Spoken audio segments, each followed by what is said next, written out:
जैसे ओला इलेक्ट्रिक की हमने बात की, एथर एनर्जी में भी आज करीबन 9% का इजाफा देखने को मिल रहा है. सो ईवी स्पेस कैसा बिल्टअप हो सकता है आने वाले समय में, and what do you like in this space? So I think we have been discussing over the last couple of weeks when Ola was at 43, we were recommending it.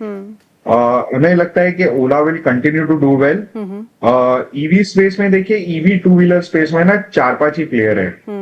And Ola has able, and despite all the negative happenings around the company is still managing a 25% market share.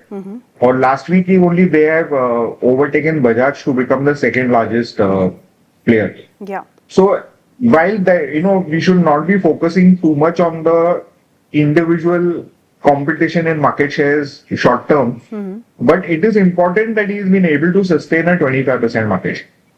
So and second thing is, अभी जैसे EV Vitara आई है, e Vitara जो 100 countries में export होने वाली है.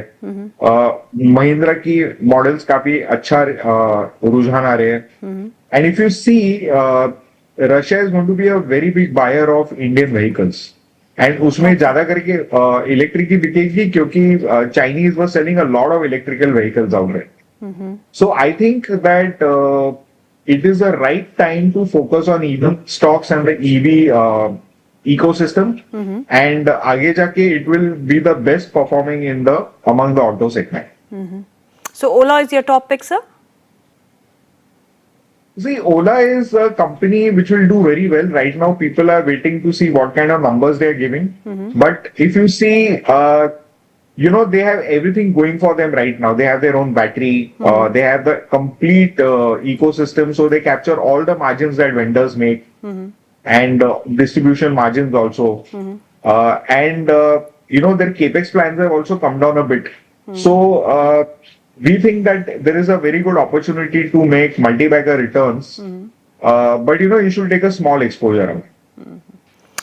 प्रशांत, आज IT शेयरों में कुछ हलचल देखने को मिल रही है. एक बार फिर एम्फेसिस टॉप गेनर्स में शामिल है, 5% का इजाफा है. पर्सिस्टेंट 2% ऊपर है. कोफोर्ज, इन्फोसिस, टेक महिंद्रा में भी 1 से 2% का इजाफा देखने को मिल रहा है. और जो मेजर ट्रिगर है वो यही है कि यूएस में ब्याज दरों में कटौती की संभावनाएं बढ़ रही हैं. 25 बेसिस पॉइंट सितंबर में, और मार्च तक वो कह रहे हैं कि करीबन 75 बेसिस पॉइंट का कट की उम्मीद करनी चाहिए.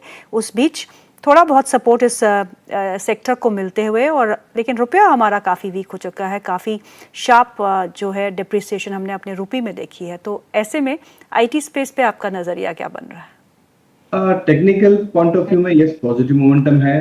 अजम्पशन तो आपने बोल दिया अभी कि जो hope of interest rate cut will give some kind of room of higher IT spending from the clients of the IT companies from the US market. So that is the only hope. Again, मुझे लगता है कि यहाँ से अगर index wise देखते हैं तो 35,700 के आसपास ट्रेड कर रहा है, तो 38,000 तक मैक्सिमम मैं एक्सपेक्ट कर रहा हूँ यहाँ से. मतलब 1000-2000 पॉइंट अगर मोमेंटम में आ सकता है तो that can be A technical trigger only. But again near term जो अर्निंग्स के ऊपर है अभी भी क्वेश्चंस क्लियरिटी नहीं है.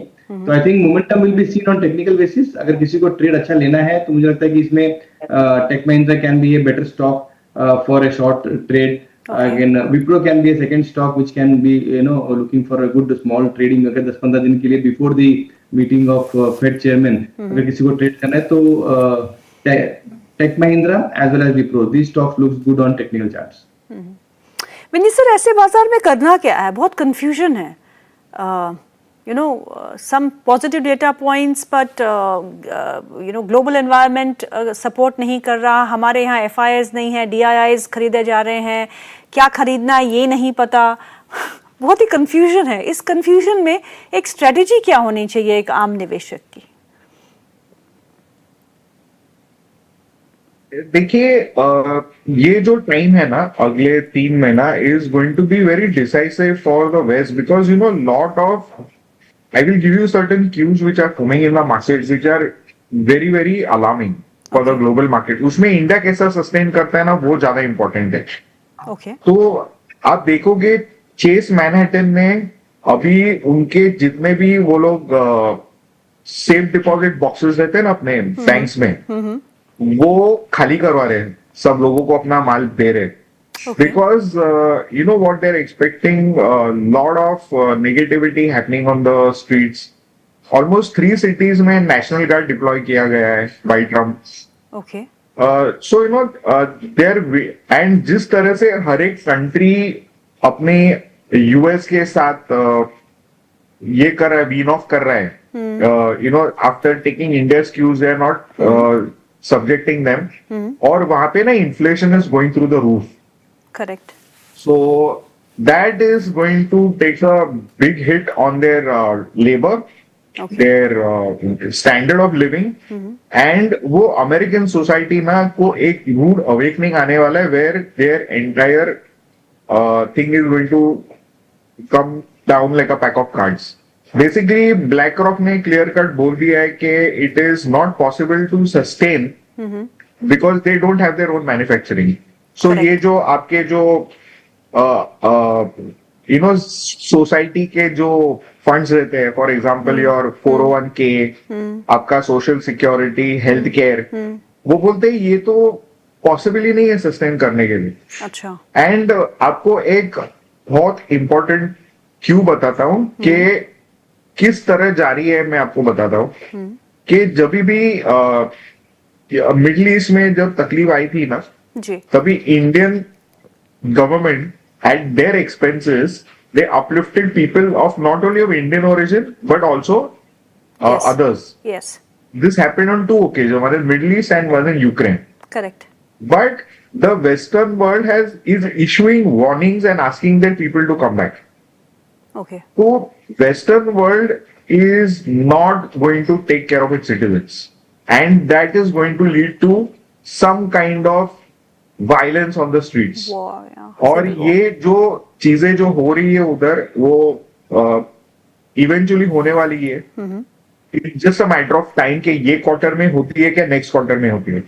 So there is a credit event in the US which is going to hit them very hard. Okay. और वो एक ही नेगेटिव है अपने इस ट्रेंड में, और वो ट्रेंड के टाइम में आपको माल खरीदना है. Okay. तो अभी पैसा वो रखना कितना ऊपर जाएगा, कितना नीचे जाएगा, how well we will sustain,